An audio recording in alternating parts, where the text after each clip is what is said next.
Hitam lagi.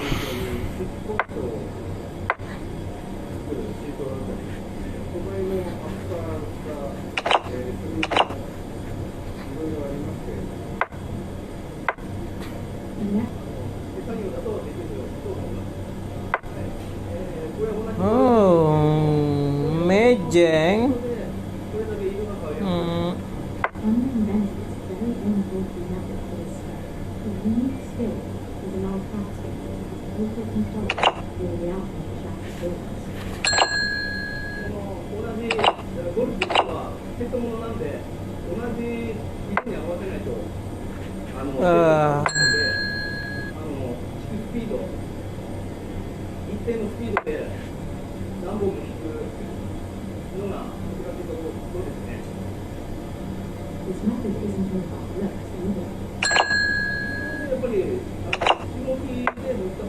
Salah coy. Udah itu juga nasi. Oh, untuk nggak dimakan.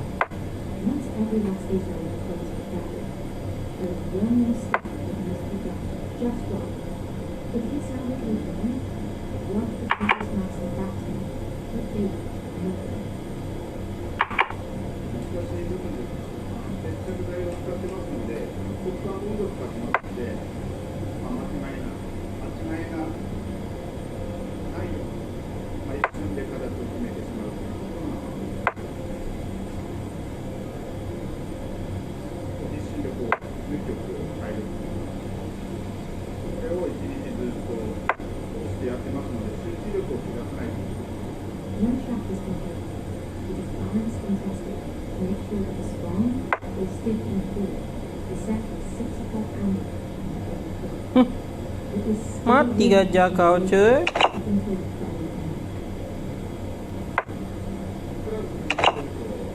Yeay.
Diciamo che il segreto è nello stesso legno trovare il legno che sia il più sonoro possibile.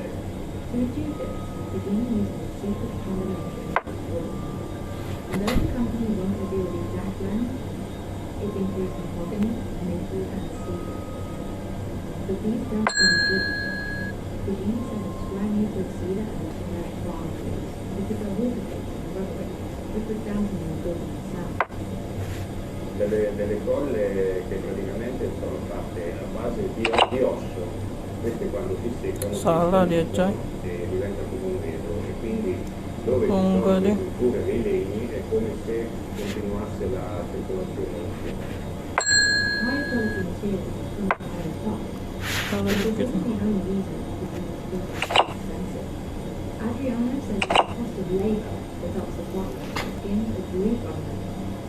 Per fare questa occorre quasi come assemblare un'auto in alta costruzione molto altamente meccanizzata. The metal parts on the left side of level take over 60 hours to install correctly. That's at least a week of work for a single element. That's why completing an accordion like the Virginia Nova takes over a year, and only 20 of them metal beads. The accordion produces sound when air passes through the thin fibers of the reeds. And there are over 500 reeds in a 3-base accordion. That's over 1,000 notes of between. The reeds are then installed, and these then tuned by that by all expert tuners like Lorenzo. That's intensive compared to the couple of hours it takes to be tuned down. Another reason these accordions cost so much is because of the brand's historic reputation. Produzione proprio data dalla fisarmonica bassi sciolti. Meaning the accordions are built to play both bass notes and melodies at the same time. The more common Speedrun bass system plays bass notes, which may refuse to work with the melodies. The free bass system, on the other hand, can play various melodies in the right and left hands, along with bass notes.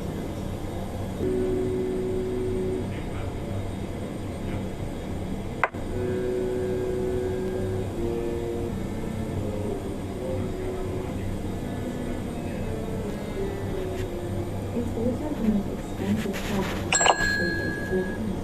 The converter, along with the cost of installing, accounts for almost a third of installers' price.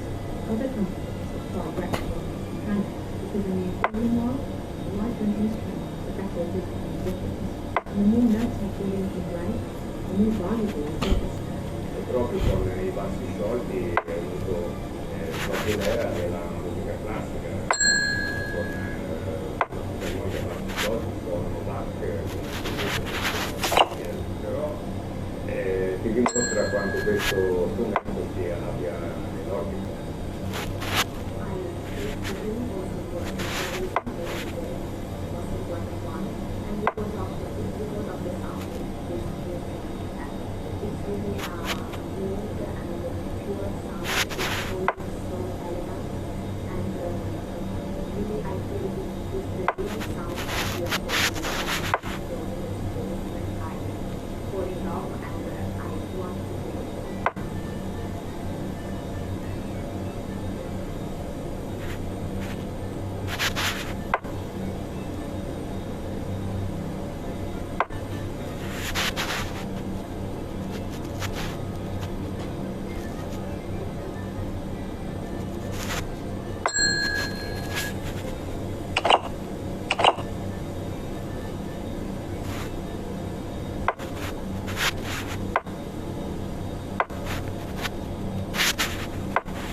From Colombia's indigenous banana and India's bologna ghee, to Kenya's single origin coffee and Japan's olive oil view, we uncovered the stories behind some of the world's most expensive foods. Our first stop is in Indonesia, where the largest communities of one of the rarest lobsters on the planet exist. These colourful crustaceans are more than 6 times as expensive as marine lobsters. This lobster is so valuable that people try to smuggle its larvae across international waters. The ornate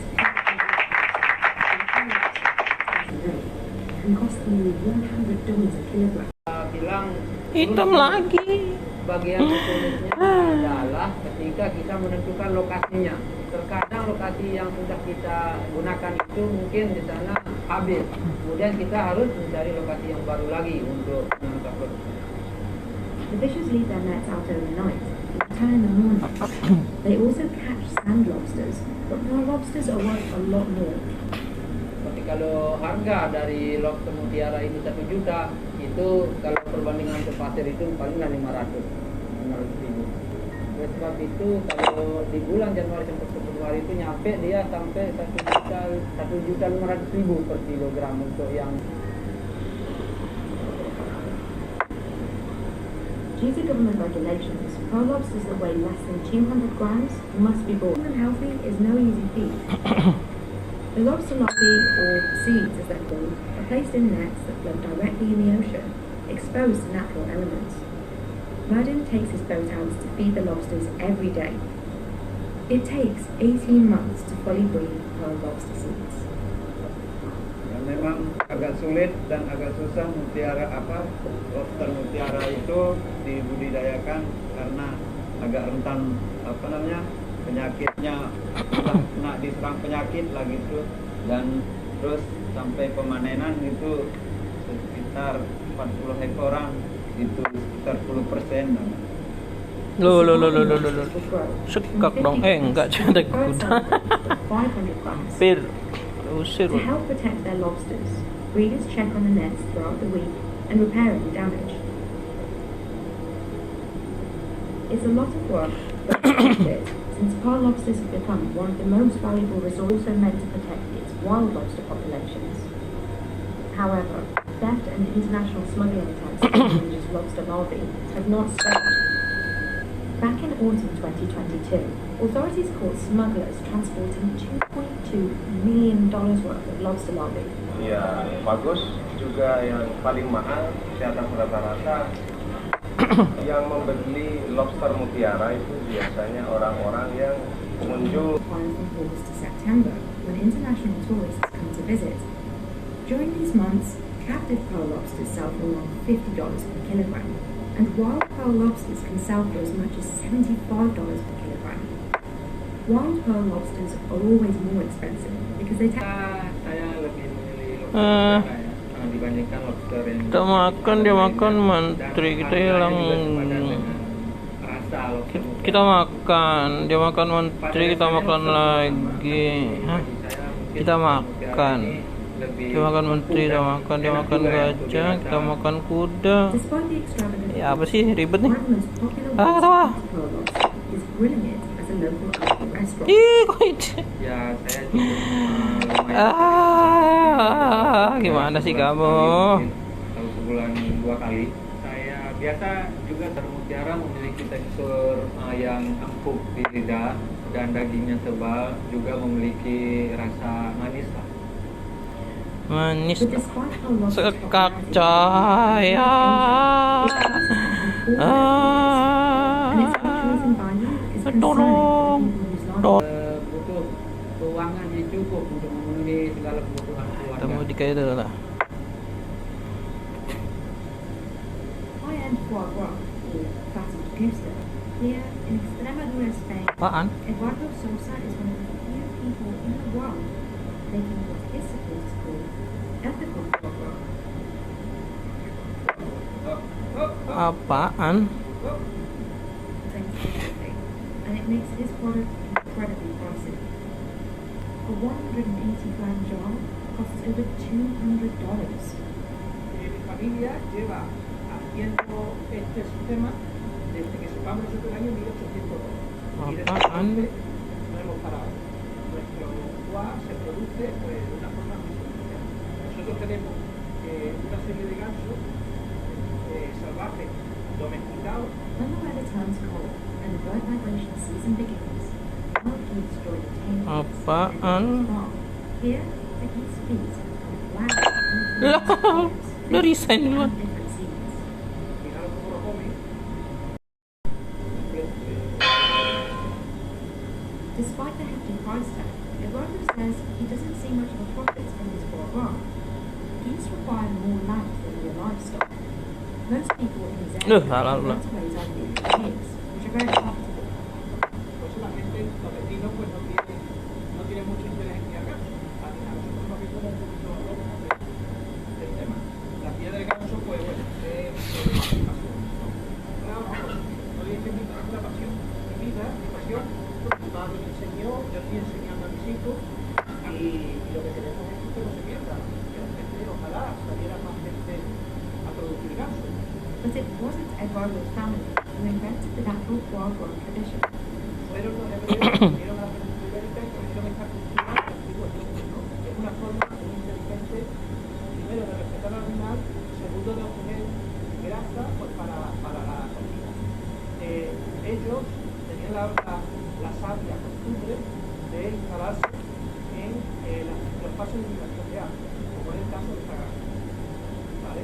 Entonces, ellos tenían una serie de gansos salvajes domesticados, ¿vale? Que domesticaban y que hacían que luego que atraían los gansos silvestres a la granja, ¿vale? En esta migración.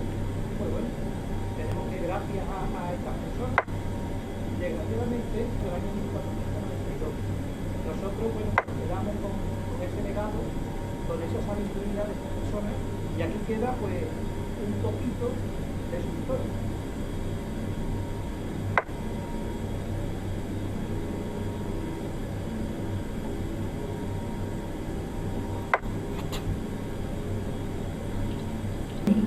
Fishers need to catch 3,000 of them to reach 1 kilo, a task that requires spending entire nights in the water, in total darkness, braving strong tides and stormy seas.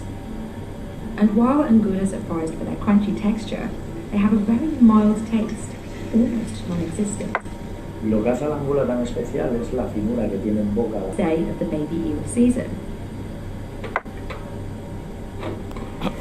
Esperemos pescar algo, mucho no, porque el tiempo no vino, no acompañó. Manolo has been fishing eels for the last 33 years. He's one of 46 fishers here in Rio de Seja who are licensed to fish angulas. Tonight marks the beginning of a 4-month-long season. Cuando llega la temporada de... The fishing takes place at night when the eels are most active. Digamos, en los mejores momentos, los mejores piques para la pesca siempre es la pleamar. The first thing Manolo does is assess the water. Right now, although awake, the eels are hiding in the sand, so he relies on the movement of the water to reveal them. Nosotros lo que buscamos es más que nada el sitio donde... Manolo uses a custom rake called a fiazo.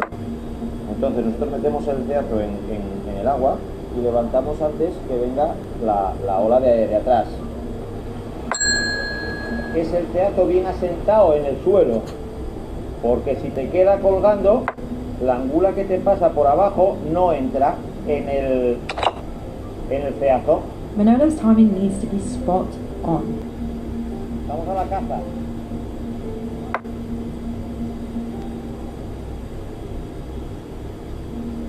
La angula es mucho mejor.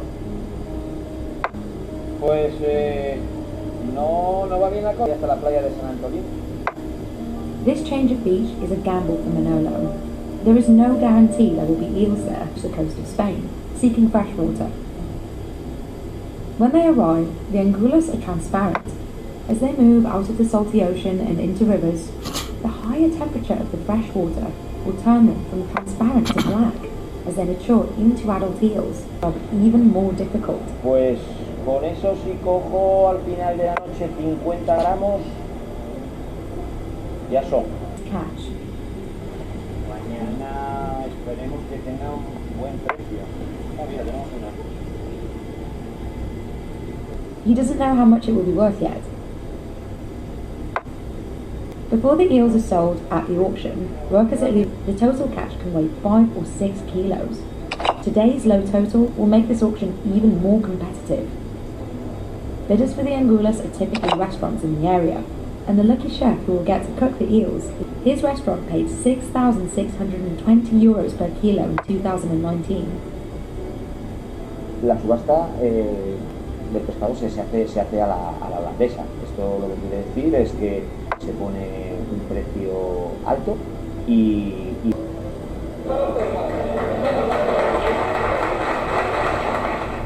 Manuel made it. He gets to cook the first kilo of angulas of the season. For 7 to rely on just angula fishing for a living. el primer día, la subasta del primer día, económicamente para mí no supone mucho. Lo importante son los 3 meses y 29 días restantes. Eel fishing here in Rio de Seja is heavily regulated. Fishers like Manolo are only allowed to fish baby eels between November and February, with breaking any of these rules can cost as much as €6,000. These regulations mean that the price of angulas has skyrocketed in recent decades. Limitation. Angulas can't be cooked alive because they'll release slime, so Manuel treats them with a tobacco infusion first. Ya metemos agua hirviendo. Cuando ya empieza a quedar blanca, sacamos la angula y directamente la pasamos a frío para terminar, para cortar la cocción.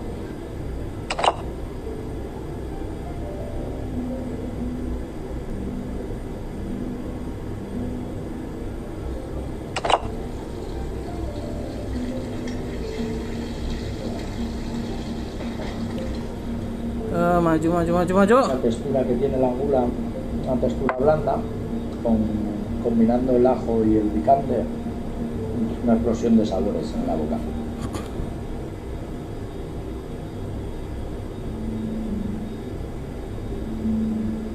Despite the proliferation of gulas, in the last few years, real angulas have enjoyed increased popularity. The first day auctions generate a lot of buzz, with chefs arriving from all over Spain to make their bids. La demanda en este primer día de subasta ha subido. Hay muchos más compradores en estos últimos 10 años y están dispuestos a pagar mucho más por ese primer kilo de angula.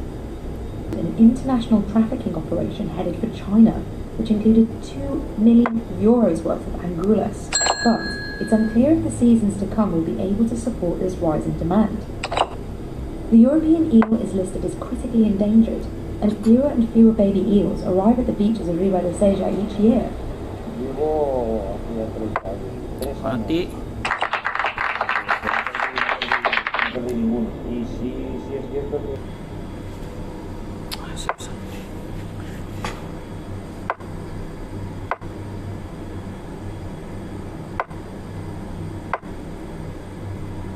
There are a bunch of trolls.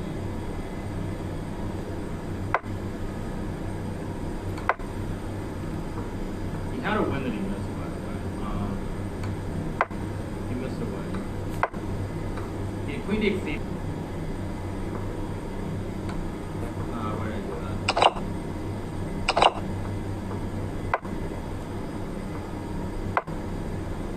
Come on, full speed.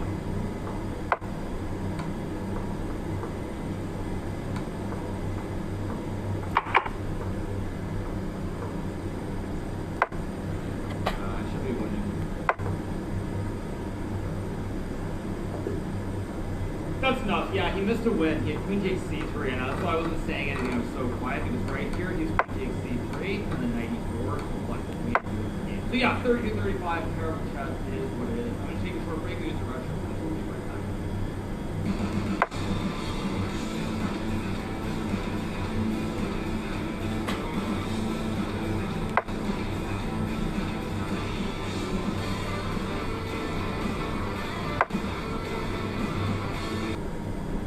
Yes, we're going to be covering these 3 games. We're going to be covering, of course, we're going to be covering Veterans game against Anish as well. So we have some good stuff to cover with the Grand Chess score.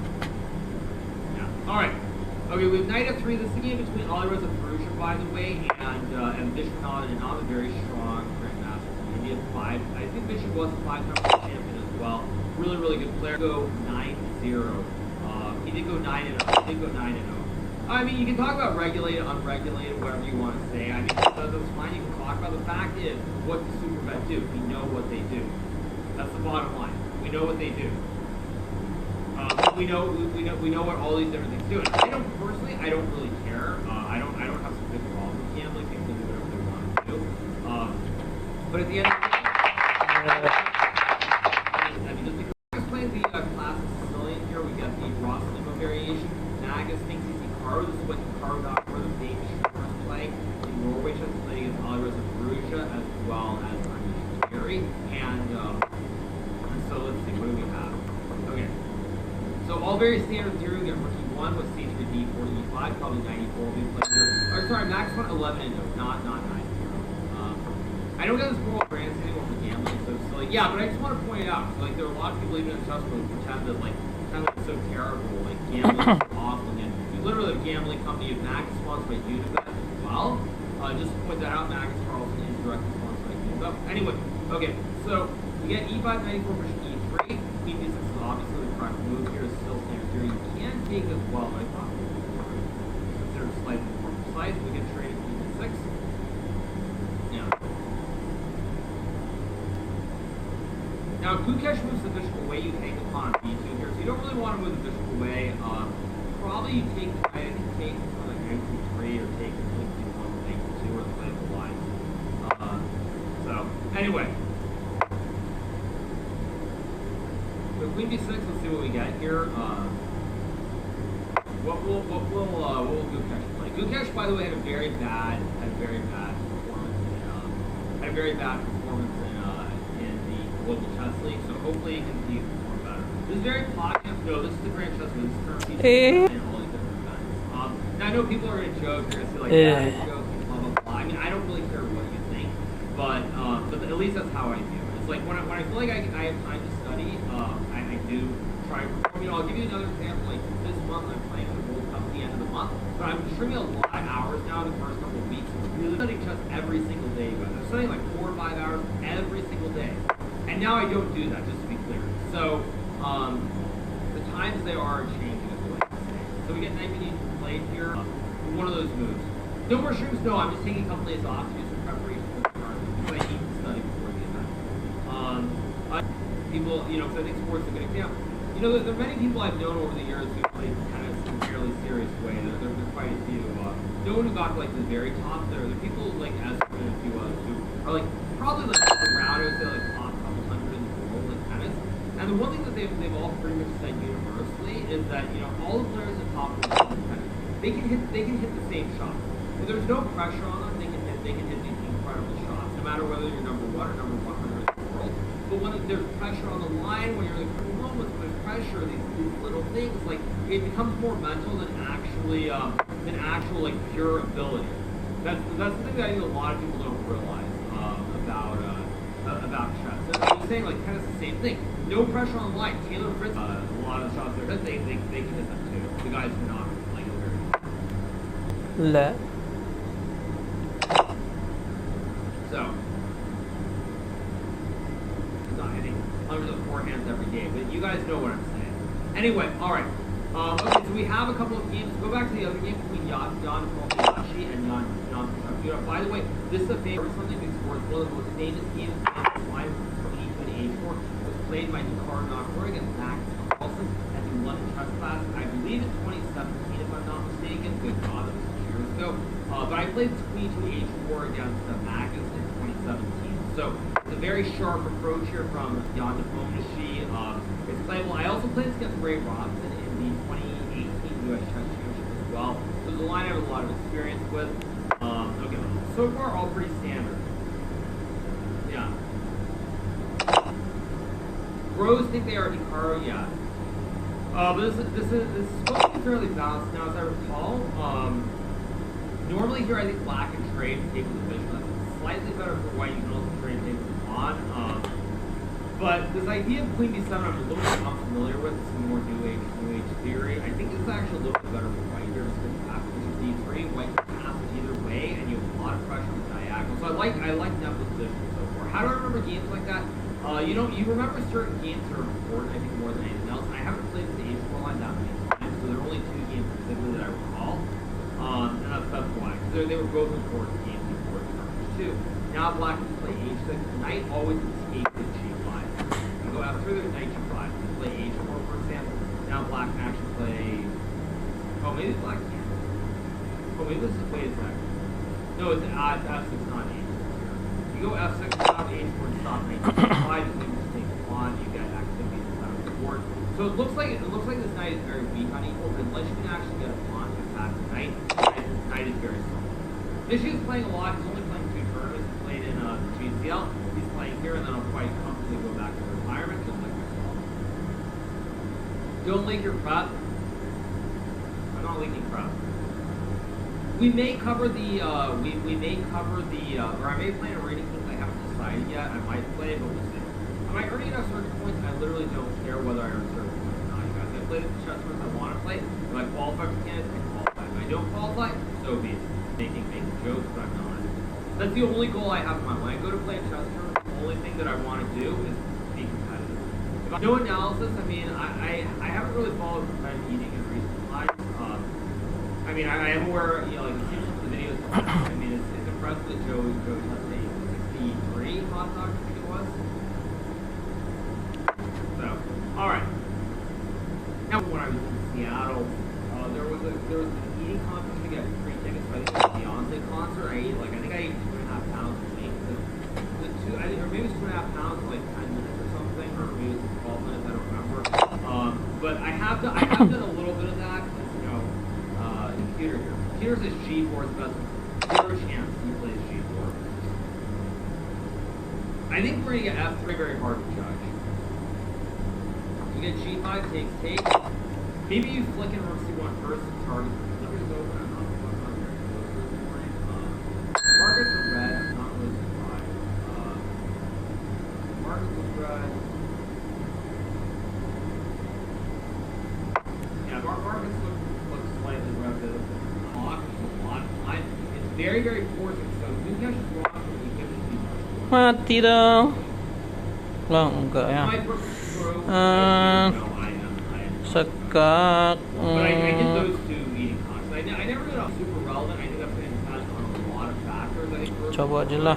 whether Magnus comes back. If Magnus does not come back to the World Championship, like he stays in the World Championship, it's very hard to see it maintaining relevance the way it has. I also think the other very important thing is you have Ding Laurent, for example, the current World Chess Champion. He has not played any professional tournaments since the match. Or maybe he played the Rapid and Blitz in the classical in I forget where he played one event, but he hasn't played since. So Ding Laurent, who's the world champion, is also not playing. So I think with Ding not playing, Magnus not playing classical, I mean, if something doesn't give, if those two players maintain the current status quo, I think it's very, very unlikely that classical chess is going to really be super relevant again.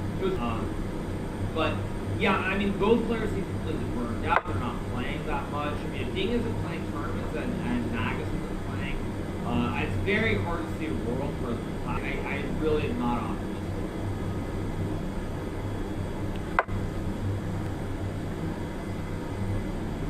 So, young optimistic. I'm not. I don't think that it's very likely that that classical chess is going to be on steamroll everybody. So let me give you an example. Say you have. I don't think so. Yeah, I think that probably classical chess because the games are too long. Games are too long. They go forever, and the fact that games go forever is not great. I mean, it's like I can't watch it. You know, at the end of the day, if we're being honest, you know, I know people like to say like you watch, you know, viewership doesn't matter, this, that. At the end of the day, the number one goal. If I look at a player like Jan whoever it might be, like, I want those guys to make more money from chess. And the way that those guys make more money from chess is if there are more viewers, which they should be that should be the goal. So we get rook c3 here, apparently a bad move. Now Magnus can take and get the legendary triple stack. He also has these bishops. Now Gukesh going all in here. He wants a big attack. I don't see the attack personally after Kiyoshi. Points something like f4 after e3, or maybe e3 open up the scope, or even something like f3 for attack. Gukesh goes bishop g5. Magnus will almost certainly play bishop d5. Well, actually maybe not. Bishop d5, there's queen h5 and rook h3. And Gukesh is really going no fear, which it could work out, it could also backfire.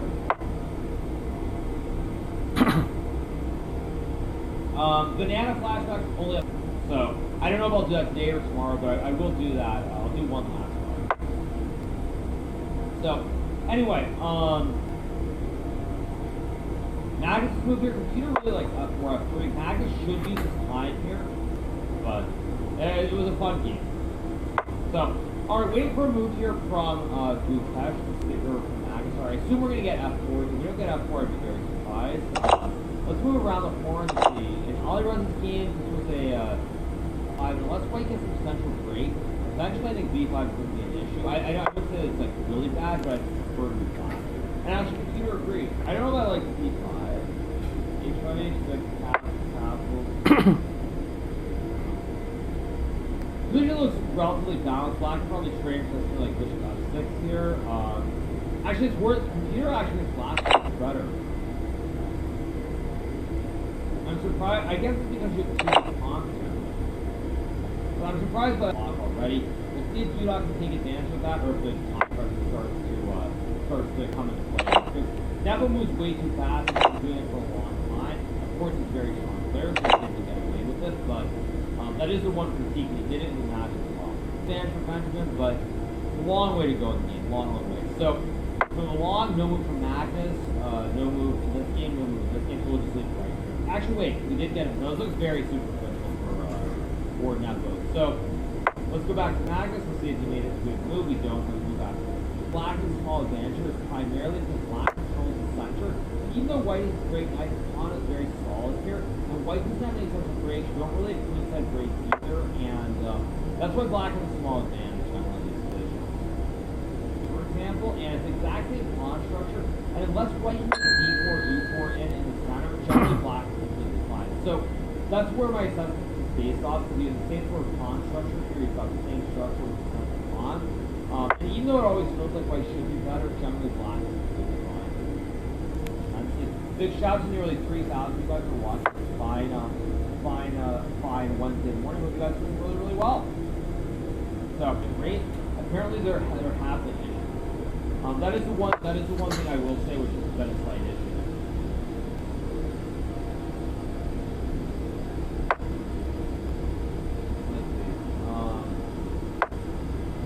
All right. Stream quality is much better. Cut out that moment for me. LOL, yeah. So, okay, what do we have? Waiting for a move here.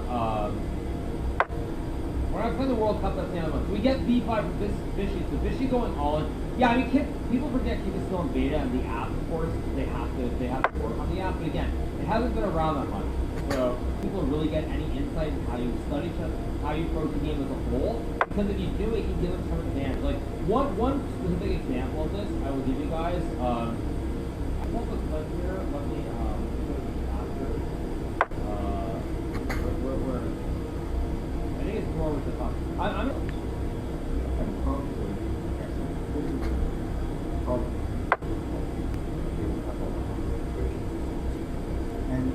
sound is good though. Sound is good. Yeah, it's much better now.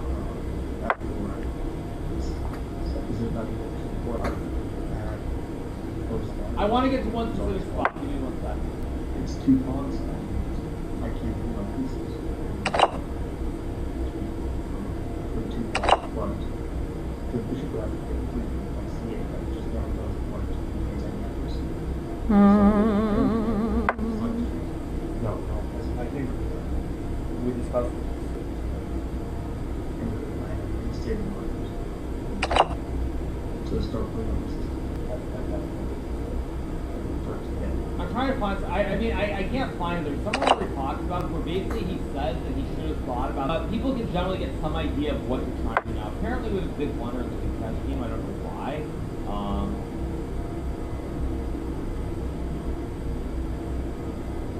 Apparently, it's a big blunder. But it's a blunder because that's why it's a blunder because we go e3 rook c7. There's just rook c8, right?